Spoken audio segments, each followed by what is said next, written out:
안녕하세요, 여러분. 오늘은 여름에 읽으면 좋을 책들, 그리고 제가 산 책들을 소개해 드리고자 합니다. 먼저 첫 번째, 여름에 정말 무더울 때 읽으면 좋을 책, 초원의 집 시리즈 중에서 기나긴 겨울이라는 책이 있어요. 로란의 가족이 어느 날 잡화점에 들렀다가 굉장히 지혜로운 인디언 노인을 만납니다. 그분 말씀이 올 겨울은 굉장히 길 거라고 하거든요. 진짜 3월, 4월이 돼도 눈이 녹지 않고 눈보라가 불어요. 그래서 집단으로 나중에는 나무가 떨어지니까 석탄도 떨어지고 집단으로 꼬아서 불을 피우고, 그리고 종자로 쓸 밀을 커피 그라인드로 갈아서 빵을 만들어 먹고 하거든요. 계속적으로 눈보라가 치고 춥고 무감각해져요, 사람들이. 그 와중에도 가족의 이제 사랑과 훈훈함으로 그 역경을 이겨내고 드디어 봄을 맞이하거든요. 그래서 이 책이 여름 무더위 읽으면 아주 좀 안성맞춤인 책이 아닐까 싶어서 소개했고요. 그리고 또 하나는 여름에 무더위를 날릴 시간 여행입니다. 시간 여행하면 뭐 미래로 가서 로또 번호를 알아오고, 뭐 과거로 가서 자신의 잘못된 선택을 고친다거나 이런 게 아니라 가장 끔찍한 시대로 가는 거죠. 그 중에 대표적인 게 바로 옥타비아 버틀러의 킨입니다. 여기 주인공은 흑인 여성 다나거든요. 70년대를 사는 흑인 여성 다나가 가장 가기 싫은 시간대는 바로 흑인이 노예였던 상태였겠죠. 제가 최근에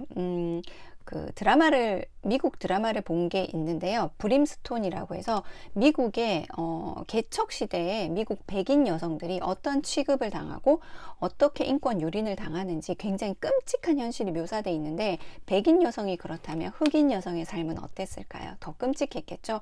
그래서 목숨의 위협을 느낄 때마다 다시 현대로 돌아오거든요. 굉장히 끔찍한 시간 여행이자 좀 생각할 거리가 많은 아주 재밌었던 책입니다. 그리고 또 하나 이제 대표적인 정말 가기 싫은 것, 과거, 전쟁이겠죠. 바로 요겁니다. 커트 보니것의 제5도살장. 실제로 커트 보니것 작가님은 2차 대전에도 참전했었고 끔찍했던 드레스덴 폭격을 목격했다고 하거든요. 실제로 여기에 보면 킬고어 트라우트라고 해서요, 무명의 SF 작가가 좀 희화적으로 등장하는데 작가님을 표현한 거란 얘기도 있습니다.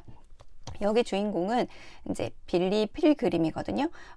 얘가 이제 얘라고 하면 안 되겠죠. 이분이 이제 전쟁으로도 갔다가, 그리고 뭐 시간을 막 오고 가는데요. 트랄팔마도라고 하는 외계 행성의 외계인들이 나와요. 이들은 4차원을 보기 때문에 시공간이 이제 어그러지는 거죠. 두 번 다시 가고 싶지 않은 전쟁터, 그리고 그 포로들의 이야기, 그리고 가장 영웅답던 사람이 가장 영웅답지 않은 말도 안 되는 이유로 죽임을 당하고, 뭐 그런 내용들이거든요. 전쟁의 영웅이 어디 있겠습니까? 그죠? 첫 시작은 아마 꽤나 유명하죠. 이 모든 일은 실제로 일어났다, 대체로, 뭐 이런 거거든요. 근데 저는 이 글이 되게 마음에 들었어요.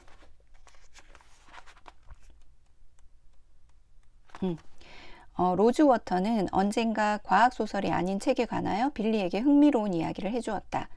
삶에 관해 알아야 할 것은 표드르 도스토예프스키의 카리마조프가의 형제들에 다 들어있다는 이야기였다.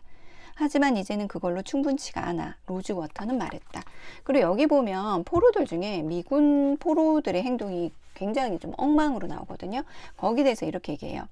많은 새로운 것이 미국에서 나왔다. 이 가운데 가장 놀라운 것, 선례가 없는 것은 위험을 잃은 가난한 사람들의 무리다. 그들은 자신을 사랑하지 않기 때문에 서로 사랑하지 않는다. 이 점을 이해하면 독일 수용소에 수용된 미국 징집병들이 하는 불쾌한 행동의 수수께끼가 풀린다. 이런 식으로 해서 약간 시간 여행을 통해서 전쟁의 참상을 보여주면서 이렇게 반전의 의미도 담은 그런 거죠. 여기에 보면 뭐 이런 거지라는 말이 106번 나옵니다. 그리고 대표적인 가장 유명하죠. 네, 타임머신입니다. 허버트 조지 웰스인데요.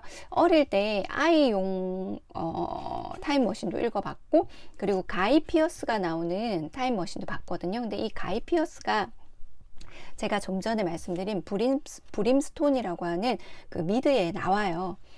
아주 악랄한 악마 같은 인물로 나오거든요. 거기에 다코타 패닝도 나오는데요. 이제는 정말 어른스러운 모습으로 연기를 너무 잘하더라고요. 이 타임머신도 마찬가지죠.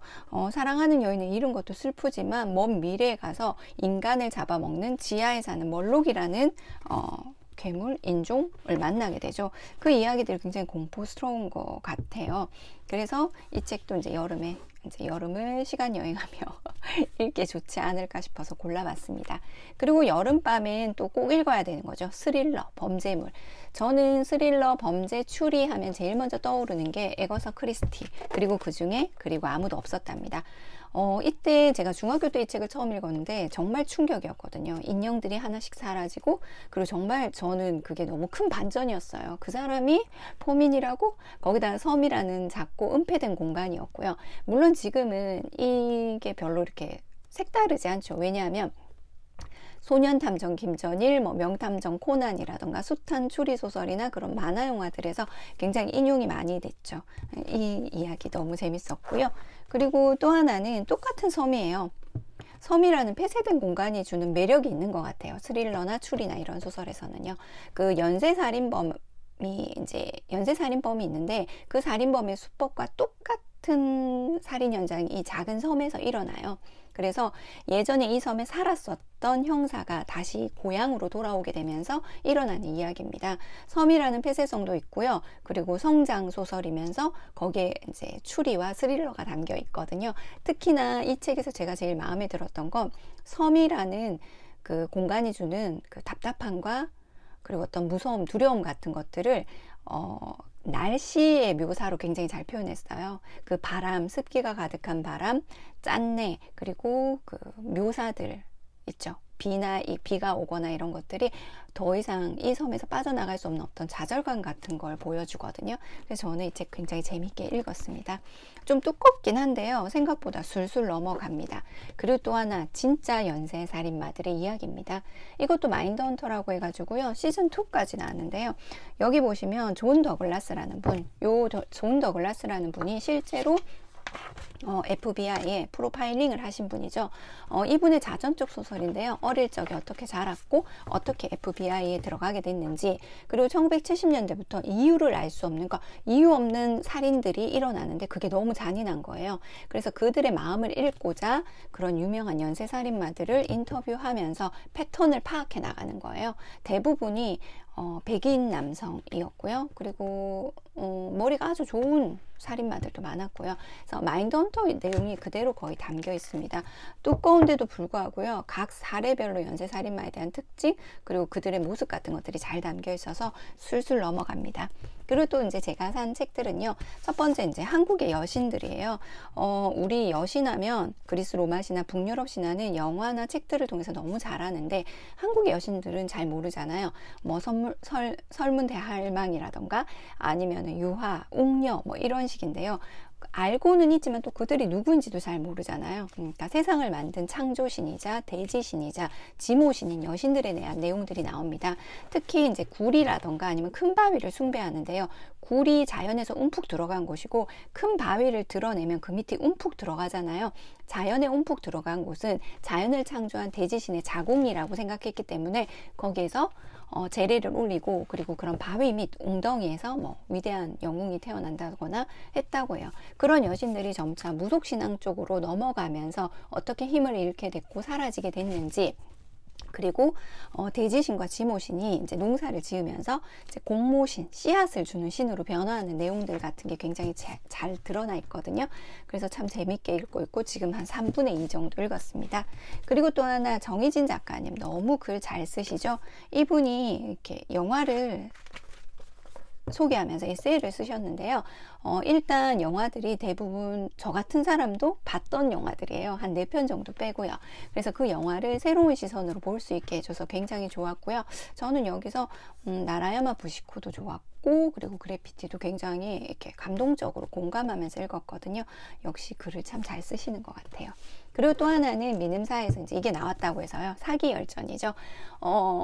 쉬워요. 왜냐하면 고사성어라던가 아니면 역사나 한문 시간에 선생님한테 대강 들었던 이야기들이거든요. 그러니까 일상생활에서 우리가 얼마나 많이 들었고 알았던 얘기인지, 그래서 굉장히 술술 넘어가고요. 이렇게 그림들도 있고요. 예쁜 그림은 아니지만, 그래서 사례별로 되어 있고 짧은 이야기들이에요. 그래서 술술 넘어갑니다.